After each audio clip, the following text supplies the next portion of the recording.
CBS News released this report titled "Police in the U.S. Killed 164 Black People in the First 8 Months of 2020. These are their names. Part 1, January through April." And then there's 85 slides going through the names of the people and the incident that occurred that led to the fatal interaction with law enforcement. Now, the way this is presented, that sounds terrible. 164 Black people were killed by police in 2020, and the year's not even over yet. And obviously, even if people are doing things that result in the officers needing to use deadly force, I still personally think all life is precious, and that even terrible, horrible human beings do have the opportunity for mercy. As a Christian person, I believe that God can forgive and people can change. However, there are going to be certain instances and life or death situations where people have to act in self-defense. And there are going to be other occasions where maybe there's a quick reaction out of fear from the police officer that results in them acting in a way where they take the life of somebody that maybe isn't justified. And I believe all of those cases should be handled appropriately. Now, the argument is not that some of the cases that are handled inappropriately are let go and all the other ones are justified. The assumption and the premise here is that every single interaction that results in a fatal shooting is not justified. That's the narrative that's being pushed. Now, if you look at the data for the last 3 years, you'll notice that an average of about 222 Black Americans are shot by police every year. So if you do the math, you divide that by 12, you get over 18. So you divide that by 4, you get 4.5. So it's like you basically have 4 to 5 shootings that occur per week on average. So if you multiplied it by 8 months, around 18 to 20 per month, you're going to be around that 164, 150, 148, 160.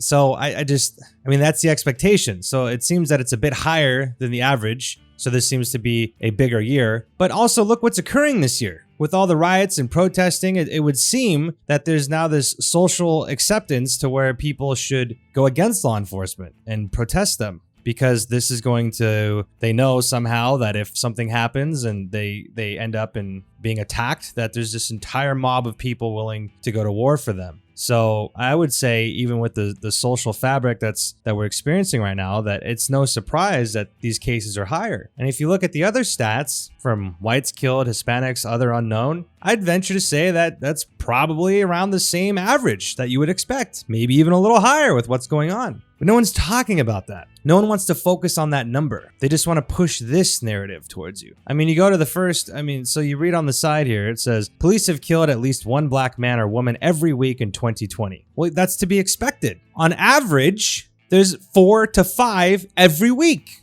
And this says at least one. So according to this, there's some weeks where there's even less than that. But on average, it is to be expected that out of a population, in the Black population of over 44 million people, half are male, so over 20 million Black African American males, that there's going to be an expectation of over 200 of them are going to result in fatal shootings by police officers. Much more at the hands of fellow Americans that are not law enforcement, but we'll get into that. It reads, on May 25th, George Floyd died after a Minneapolis police officer kneeled on his neck for more than 8 minutes. The incident sparked international protest against racism and police brutality, but in the wake of this mass call for change, police are still killing Black men and women at disproportionate rates. That to me is a very weird way of skewing statistics. Let's look at some stuff here real quick. You look at this FBI crime report, okay? These are total arrests. So these are only the arrests. That means there's other people out there that more crime has been committed than has been caught. But out of the total arrests, out of 9,400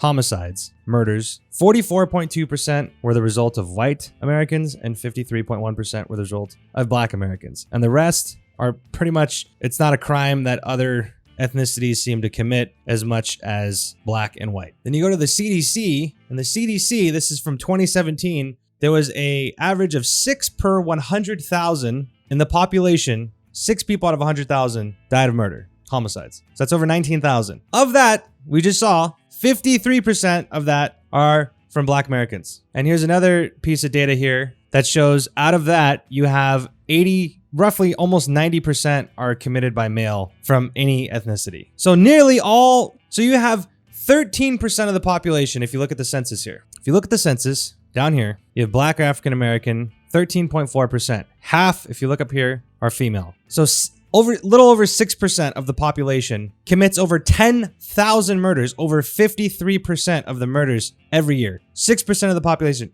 So is that not disproportionate? Why when you look at this article, it's okay to say police are still killing black men and women at disproportionate rates, but you completely disregard the disproportionate rates of murders that are committed.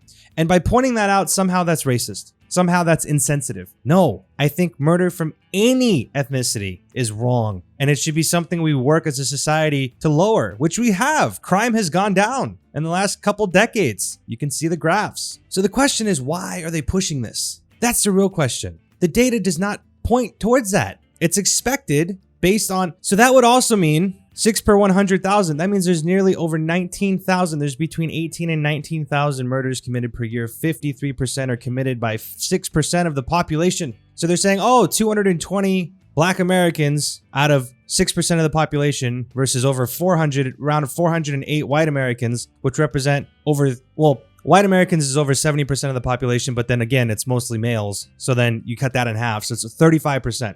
So 408, roughly around 35% versus 220 of 6%. So yeah, it's disproportionate, but so is the crime that's being committed that results in a lot of these callings. I mean, look at the first, you just go over this. The first one they talk about. This happened on January 2nd, 2020. This is the first name that they put in this report. According to CBS affiliates, 26-year-old Jamari Tarver was killed by North Las Vegas Police Department officers following a 24-minute police chase in an allegedly stolen vehicle that resulted from an attempted traffic stop. So a traffic stop occurred. The guy takes off in a stolen vehicle. Officials said that following the chase, Tarver rammed the car into several police vehicles, using her car as a deadly weapon against law enforcement. At one point, pinning a cop between the cars, nearly killing a cop. Two officers then fired 24 rounds at Tarver. You're in a moving vehicle, you pin a police officer, you're obviously destructive, you have no care for the safety of others around you. What are they supposed to do? I don't understand this narrative. And then you look at this article, this by CBS News that was backlinked in that first article. It's been over 3 months since George Floyd was killed by police. Police are still killing black people at disproportionate rates. That's such a distorted way of looking at it, because you're not accounting for the why of the situation. There's no rational thinking. There's no critical analysis. You just say, oh, well, this number is higher than that number, therefore this is oppression and bad. Okay, but what about these other numbers that showcase why that's like that? No, you're racist. I mean, come on. Use your brain here. You're being fooled. You're being fooled. This is a narrative that's being pushed on you so they can overthrow a system and bring in a new set of principles. This is not for you. It is not factually accurate to say that it is a massive issue of police brutality that's occurring and resulting in officers shooting black people at a rate where it's like a genocide. I've heard that before. People have said that. It's just not true. I don't know how many times I have to point it out. And then you read crap like this that just fuels because most people don't go out there and look at the data. They're not going to go, they're just going to read this and go, oh, wow, this is terrible. If you saw this for what it is, of course it's terrible. I would agree. Wow, you're getting killed at disproportionate rates. It's happening every week. This is horrible. We need to do something about it. And then you look into it and you go, oh, 222 black people are killed in the United States by law enforcement, but over 10,000 black people are killed per year by other black Americans. We don't want to discuss that? Why don't we work on that problem? Why is it racist to try and lower crime all around regardless of race? Why is that a racist thing? Because that narrative doesn't advance the left. It doesn't get the people that hold public office in the left to keep that office, because most of the crimes that occur, the murders that occur, are in areas ran by them. But they want to hold that power, but not admit to the flaws in their ideologies and their systems, their economic philosophies that don't work.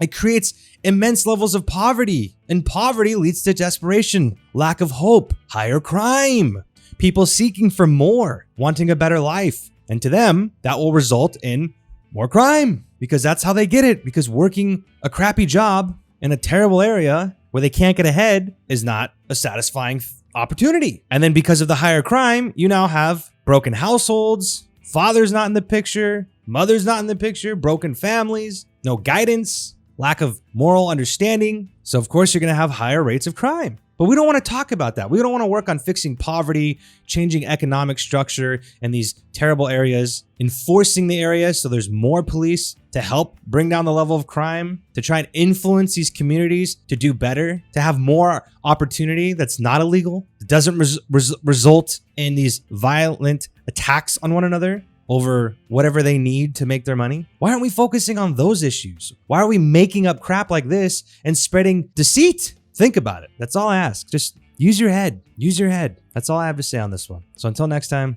God bless.